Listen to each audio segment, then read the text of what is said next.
Clubs never done it before. There's a lot of clubs in New Zealand, but your Auckland Cities and Team Wellingtons that have got a lot of experience. But for us, this is new, and it's really exciting. Really exciting for the club, and there's a lot of the players and people behind the scenes are really looking forward to it, because it is a privilege and an honour to play in a tournament of this magnitude. And you're representing New Zealand, and for us, it's just a great experience for all of our players that's hopefully going to help them in their future careers.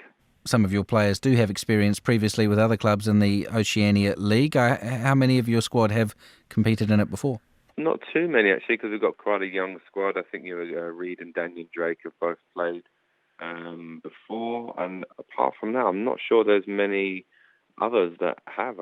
Maybe there is, but I can't think of many others. But those two. So it's, in terms of, we've had a few players that have played for New Zealand age group level, so they've had experience of playing in the islands. But in terms of playing in the Oceania Champions League, no, it's quite a new team for that, and including the staff as well. So the staff don't have much experience in that, but and I've travelled a lot to the islands and Papua New Guinea when I was with the football firms. But in terms of this competition, it's quite a new experience, which I think why it's so exciting for the group.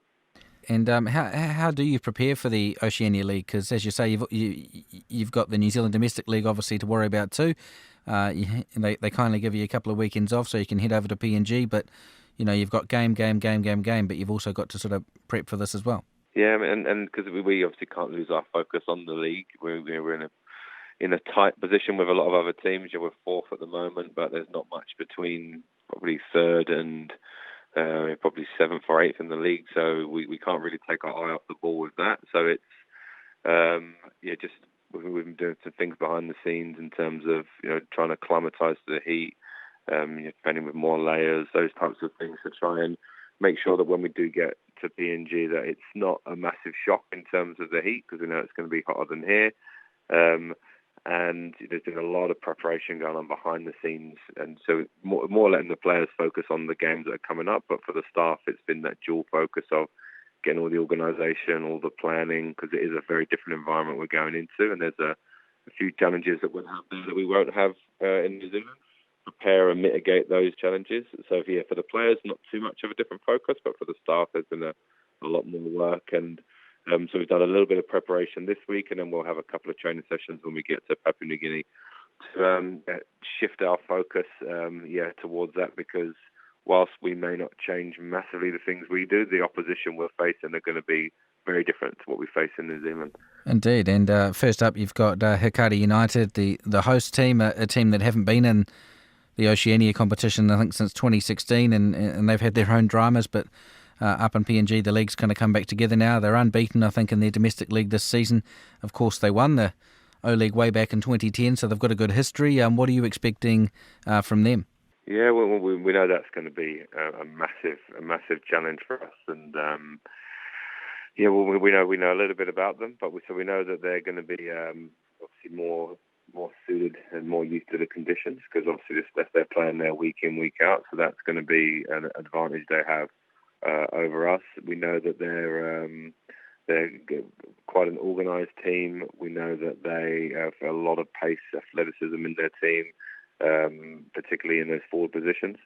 But we know they like to play football. They like to keep possession of the ball, as do we. So that'll be a good battle between the two teams there. Yeah, but we just know they have that little bit of unpredictability, that little bit of pace, that little bit of creativity in the final third of the pitch that we know we're going to have to do our best to nullify in the game. And yes, we know they're going to be a threat. But we know also that defensively they're very organised, and that these conditions aren't going to be a surprise to them.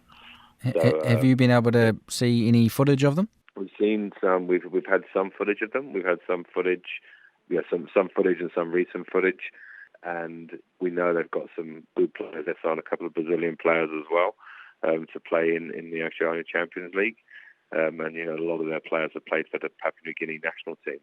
So we know they don't really have a weakness when it comes to players. So it's just going to be a battle on the day, I think, for us to make sure that we can restrict their goals and opportunities, but at the same time, keep the ball in those conditions, and do our best to create. And we have created a lot of chances in the New Zealand League in recent weeks. we've just got to make sure we keep that going. And expectation-wise, I mean, obviously the top two go through to the knockout stage. Do you see yourselves as a team that can contend for the Oceania title? Obviously, New Zealand generally are pretty strong, the New Zealand clubs, even though it's Yonkin who you also have to face in your group stage that are the defending champions. Do you see yourself as capable of going all the way? Yeah, I think, again, because it is a new experience for our team. And I mean, the big thing for us is, we're a club that, yes, we want to win everything we play, but the priority for us is we want to help young players fulfill their potential and hopefully go beyond Eastern Suburbs. We're part of the journey and we're part of the support that helps them get there. And I think first and foremost for us is that's what the tournament is. It's an opportunity for players to play overseas, international tournament, to have that experience under their belt to help them. Yet at the same time, we want to get that and some results as well. That would be the ideal scenario, that we get both. And we know we're probably in the toughest group. We know we're probably going to be playing in the toughest conditions, but we know that, so we're prepared for that. So it's not, at the end of the day, there'll be factors in the game, but they won't be hopefully things that decide it. So I think, if we can get through this group, then the toughest group, then we hold ourselves in good stead. I think, when we play and we're on our game, we know we're a very good team, and I think we can beat most teams in New Zealand. If not all teams in New Zealand, we're on our game, so that holds us in good stead. If we can emerge through this group, then I think we are a team that is continually getting better, continually improving, and I think then we could be a contender.